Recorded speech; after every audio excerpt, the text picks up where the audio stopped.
Merci à tous. Alors j'ai une voix un peu cassée, vous m'excuserez pour ce souci. Merci Mathieu de m'avoir invité à cette session. Alors je vais vous parler d'un protocole de recherche qui est en cours qui s'appelle SPICE et qui est un protocole qui a été financé intégralement par la communauté européenne et qui est doté d'un budget de 6 millions d'euros. Donc on peut réaliser en soins primaires des projets à 6 millions d'euros sans difficulté.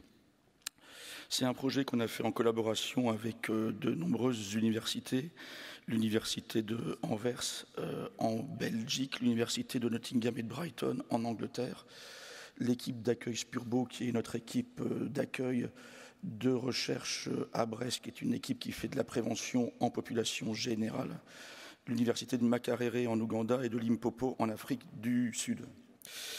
Et alors, quand j'ai eu la commande de Mathieu, je me suis dit, je vais leur faire un truc très académique, très classique, hypothèse, question, méthode. Et puis, en fait, plus je l'ai fait, et vous allez avoir 9 diapos qui vont suivre, plus je me suis dit que ça ne correspondait absolument pas à ce que j'ai vécu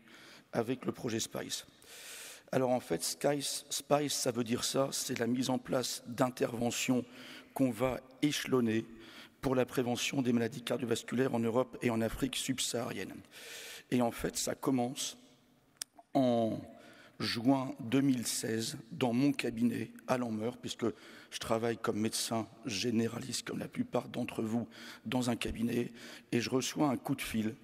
d'un gars qui s'appelle Paul Van Rooyen, qui habite en Belgique et qui était le mentor de ma thèse de sciences. Et Paul me dit, écoute Jean-Yves, t'as fait une belle thèse, il y avait beaucoup de quali, un peu de quanti, et on pense que pour finir ta formation, même si tu as eu ta thèse, il va falloir que tu passes à du quanti lourd, et donc on aimerait que tu prennes un package d'un projet qu'on dépose pour l'université de Anvers et la tienne. Et ce package, il va falloir que tu nous fasses un essai pragmatique et que tu nous fasses tout, de l'hypothèse à la question et à la méthode. Et je dis oui à Paul parce que c'est impossible que je lui dise non. Et j'oublie. Et puis, un mois plus tard, à la fin du mois de juillet, je me retrouve en transit à Charles de Gaulle pour aller en vacances. Alors, je fais beaucoup de cheval, c'est une particularité, et je pars en vacances au Kenya pour me faire un trek d'à peu près 800 km dans la Pampa en 15 jours. Et qu'est-ce que je vois qui arrive dans ma boîte mail de l'ordinateur que j'avais mis dans les fonds de mes valises? Un mail d'un mec avec un nom improbable, Geoffrey Mutsingi, qui m'envoie des dizaines de gigaoctets de données qu'il va falloir que je mouline pour fabriquer cet essai pragmatique. Je ne vous raconte pas la tronche de ma moitié qui se rend compte de ce qui nous arrive. Donc, dans l'avion, je commence à regarder ce qui se passe. Et je découvre que la prévention des maladies cardiovasculaires, mais vous avez ça comme idée, c'est très coûteux pour les pays industrialisés, les nôtres, c'est trop cher pour les pays qui se développent, ça a une efficience qui n'est pas vraiment connue, un rapport coût-efficacité en population générale et en prévention primaire, et puis il y a de nombreuses alternatives comportementales qui existent. Le vol s'arrête, je descends, je range mon ordinateur et je pars monter sur mon cheval. Là, catastrophe, j'ai pas de Wi-Fi, j'ai pas de 4G, j'ai pas de documentation, j'ai pas de PubMed, j'ai rien. Et je réussis à découvrir dans un des camions de l'équipe qui nous accompagne un arbre de Noël électrique sur lequel je peux réussir à brancher un ordinateur. Du coup, je peux faire encore un petit peu de recherche sur les données que Geoffrey m'a transmises et je me rends compte que dans les pays africains, on a réussi à vaincre le sida et d'autres affections virales en absence de ressources médicales importantes,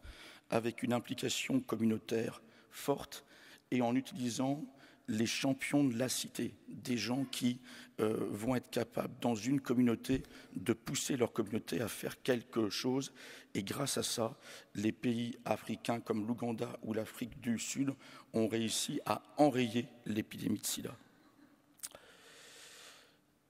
Et du coup, on aboutit à des hypothèses qui font qu'il existe des méthodes validées qui peuvent jouer sur les comportements et ça permet de baisser le risque cardiovasculaire en prévention primaire. Et vous les connaissez toutes, on peut baisser la consommation du tabac, améliorer la façon de manger, augmenter l'activité physique et toutes ces méthodes sont implémentables sans soignants parce qu'une autre hypothèse, c'est que même en Europe, les soignants n'ont pas le temps de faire de la prévention lourde. Dans nos cabinets de médecine générale, on prétend tous en faire, moi le premier, mais en fait, s'impliquer pour changer les comportements des gens, ça demande un petit peu de temps.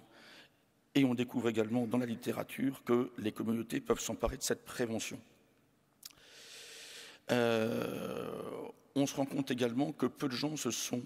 motivés sur analyser les échecs et les réussites de ces études d'implémentation, donc implémentées en vie réelle et en population générale, et que du coup les méthodes pour évaluer ça doivent être mixtes et qualitatives et quantitatives. Et puis qu'il faut néanmoins se forcer, parce qu'il y a des gens qui font que du quali, à analyser les résultats quantitatifs pour être sûr qu'on a une efficacité ou une efficience, et si possible une efficience, c'est-à-dire un rapport coût-efficacité qui fonctionne. Du coup, je me retrouve seul,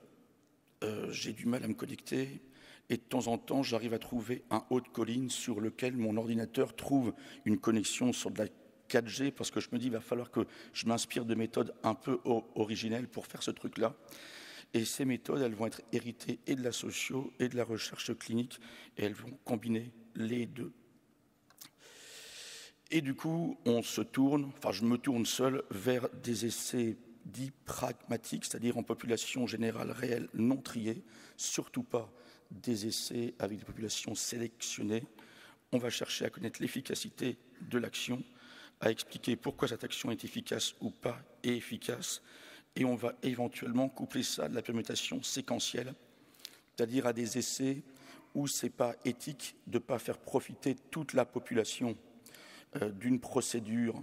qui a prouvé son efficacité, du moins sur les populations sélectionnées, et que ça ne paraît pas correct de ne pas la proposer à tous, et où on a aussi le problème de puissance de échantillons insuffisamment grands, et ces essais en permutation séquentielle permettent d'augmenter la puissance de l'étude. En gros, tous les X mois, on incorpore un quart de la population dans le groupe intervention, et on retire un quart du groupe contrôle qui passe dans le groupe intervention, ce qui fait qu'à la fin, on a réussi à passer tout le monde dans le groupe intervention, mais qu'on peut comparer néanmoins les deux groupes avec certains facteurs de confusion qu'il faut prendre en compte. Et du coup, après avoir beaucoup travaillé sous mon ciel africain, quand je reviens en France, je balance le protocole de cet essai à mes camarades de Anvers, d'Ouganda, d'Angleterre et d'Afrique du Sud, et on le passe dans le crible de MDESC, l'horrible machin qui sert à la communauté économique européenne à évaluer les dossiers. Et là, catastrophe, on est pris, on chope 6 millions d'euros à la fin de l'année 2016 et ça change complètement ma vie et celle du département de médecine générale de Brest parce que cette année-là, on n'était que 4 en France à avoir réussi à choper un budget H2020 et le plus gros c'était le nôtre et depuis on bosse et on bosse dur et je suis à votre attente pour toute question.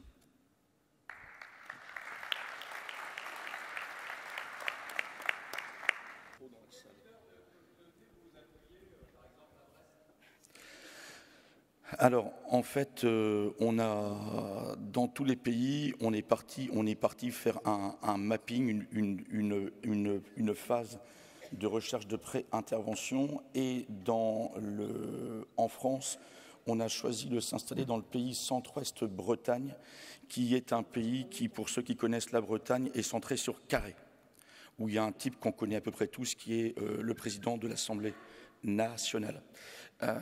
Et ce pays est particulier parce qu'il y a un tissu associatif assez fort, parce qu'ils ont eu l'impression que le centralisme parisien les avait laissés de côté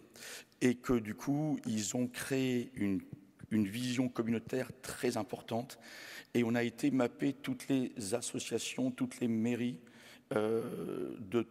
tout ce petit pays qui est en fait un box de 100 000 personnes. Et on a fait une cartographie à peu près exacte et complète de toutes les ressources qu'on pouvait utiliser dans ce pays.